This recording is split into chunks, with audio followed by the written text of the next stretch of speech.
welcome back! Hi guys! Welcome back to my channel. So for today's video, it's going to be another back-to-school makeup tutorial na for high school naman. So, nung nakaraan, yung ginawa ko makeup tutorial, sinabi ko doon na for college student lang, yung mga ginamit kong products doon is for mature faces like me, yung mga hiyang na talaga sa makeup. So, kung high school kayo and then gusto nyo talaga mag-makeup, meron ako ditong product or recommendations na pwede kong i-share sa inyo para kahit papano, kahit na gusto nyo mag-makeup is at the same time na aalaga yung face nyo or hindi madadamage ng makeup. So, kung gusto nyo malaman yung mga products na i-recommend ko or yung mga ginamit ko today, this is our look today pala. Then, just keep on watching. So, ayan guys, start na tayo sa mismo tutorial natin. So, start muna tayo sa moisturizer. I have two recommendations para sa inyo guys. Actually, parehas lang sila, pero magkaiba sila ng brand. So, this is the aloe vera gel. So, syempre, I know some of you alam na tong aloe vera gel na to kasi nagkalat to sa YouTube. And talaga naman kasing maganda siya. So, I have here my aloe vera from Mumuso and from Nature Republic. So, yung gagamitin ko na lang is itong from Mumuso. Ayan, ganyan yung itsura niya. Perez na perez talaga siya sa Nature Republic, guys. As you can see, ayan. Yung pangalan lang talaga yung pinagkaiba and then yung price. So, ito na lang yung gagamitin ko para mura. So, ayan, lalagay lang ako.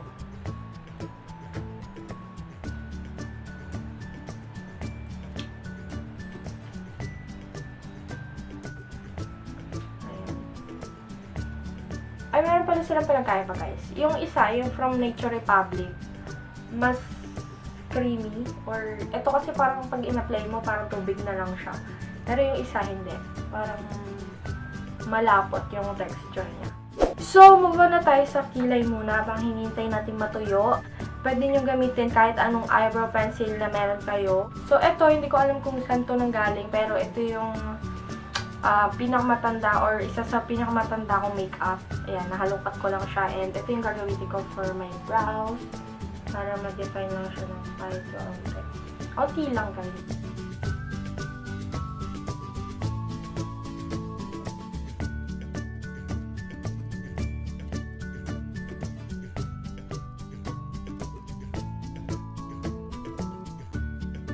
After nyan, syempre kailangan mo siya i-blend para walang harsh line vibes.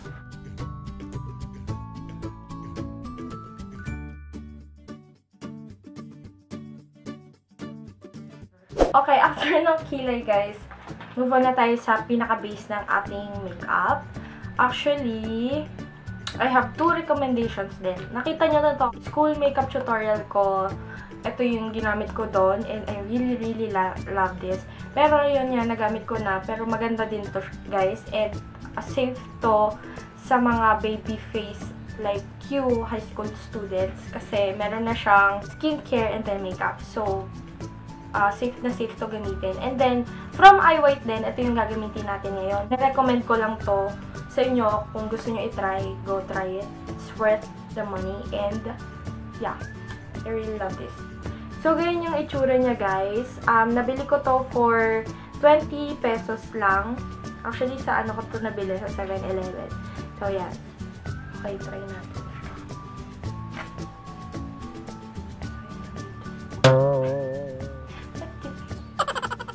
So, ayan. Nagkalat na siya. So, lalagay ko lang muna siya or i-apply ko siya sa aking test lock. Unti-unti muna para attention natin.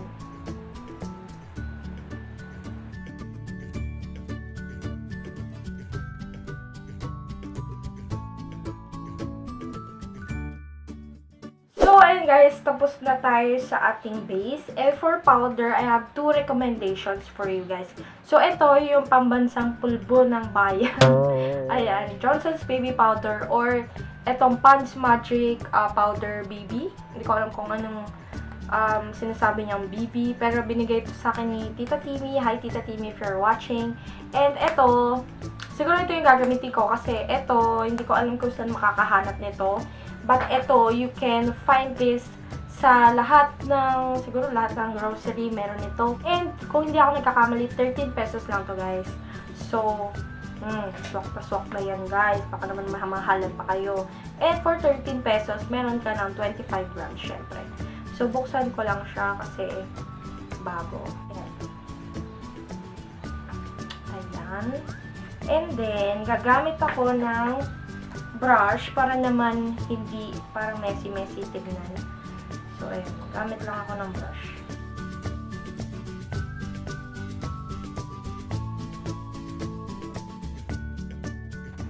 Alam mo yun, mapantay mo yung pagkakalagay. Para hindi siya magpapachi-pachi. So, ayan. Siyempre, sa leeg din. Lahat na natira sa brush mo, ilagay mo na lang sa leeg. Okay guys, after sa powder, move on na tayo sa ating blush. So, ito na lang yung gagamitin ko for blush. This is the Fashion 21 Chic Blush. So, ayan, ganyan yung itsura niya. And, ilalagay ko na siguro sa description box kung magkano lahat ng products na ginamit ko. Pero, I'm sure naman maliit lang to, mura lang to. So, ito na lang yung gagamitin ko. And, gagamit syempre ako ng brush. So, ito na lang yung gagamitin kong brush.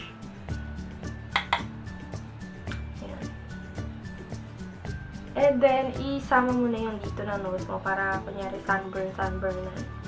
Kunyari, mistisahan ang effect niyan. So, ganyan. Huwag naman masyadong obvious, guys. Baka hindi na tayo papasukin sa ating paaralan. Parang natural lang. Yan. Okay, guys. So, after nyan, i-curl ko lang yung lashes ko. Using ito. Hindi ko alam kung saan ko to nabili. I think it's from Nichido.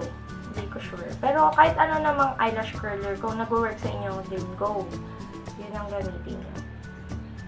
Ayan. Malaking help yung pag-curl ng lashes, guys. Kasi, ewan ko, malaki talaga yung naitutulong niya sa mata para magmukha siyang maganda. Imbis na nakababa yung ano mo, diba? Ayan. Curl lang natin. Kahit walang na-curl. Then, after curling, maglalagay ako ulit ng mascara. So, ito ulit yung gagamitin ko, guys. Kasi wala akong mahanap na ibang mascara na okay for high school students. So, I'm going to use my Maybelline Hyper Curl Volume ulit. Para sa ating lash.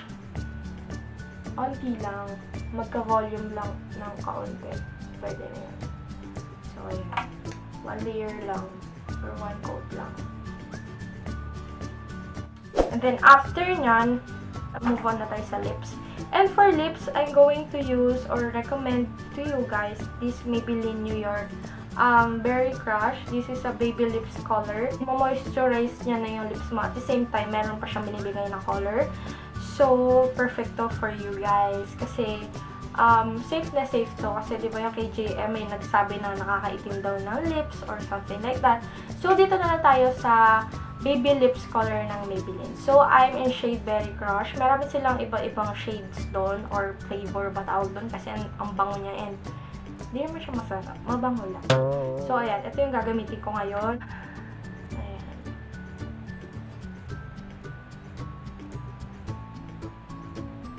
So, as you can see guys, meron siyang konting pigment.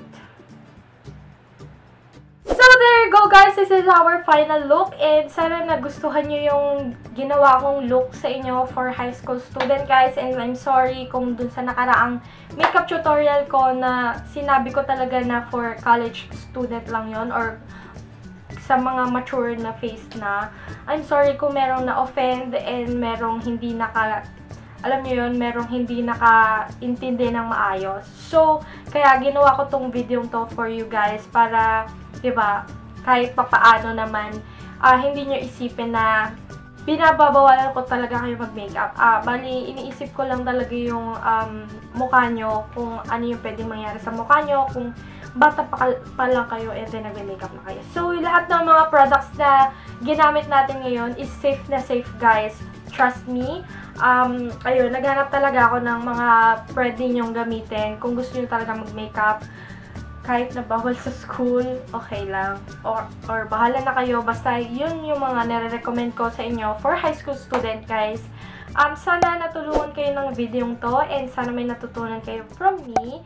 And kung nagustuhan nyo tong video to, please give me a thumbs up. And kung meron kayong ibang requests or any questions about this video, just leave a comment down below. And kung hindi pa kayo nakakapag-subscribe sa channel ko, please do subscribe for more videos. And thank you for watching. I'll see you on my next one. Bye!